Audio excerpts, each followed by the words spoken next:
เอ่อสวัสดีทุกคนนะครับเกษตรน้อยนะครับ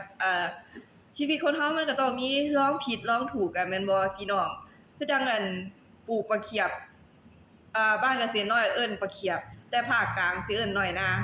ปลูกแรกๆมีทั้งหมดประมาณ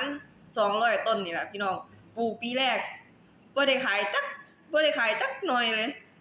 นอนขึ้นพี่น้องเฮาปลูกแรกๆเฮายังบ่ทันได้รู้วิธีรักษาว่าดูแลรักษาหนอนเพี้ยแบบใดจังสิให้แบบว่าขายได้นะพี่น้องปีแรกนี่น้อยหนาทิ่มยกสวนเลยยกแปลงนั้นเลยอ่ะแล้วแต่ว่ามันจะมีวิธีแก้อยู่แต่ว่าเขายังบ่ทันได้รู้ว่ามันต้องแก้ไขแบบใดพี่น้องแต่ว่ามันก็ต้องเป็นเรื่องปกติของคนเฮาถ้าเฮาบ่รู้ข้อผิดพลาด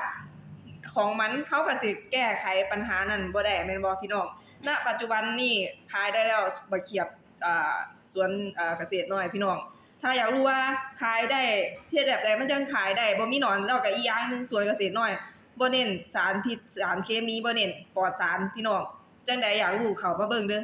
สวนอยู่ขอนแก่นพี่น้อง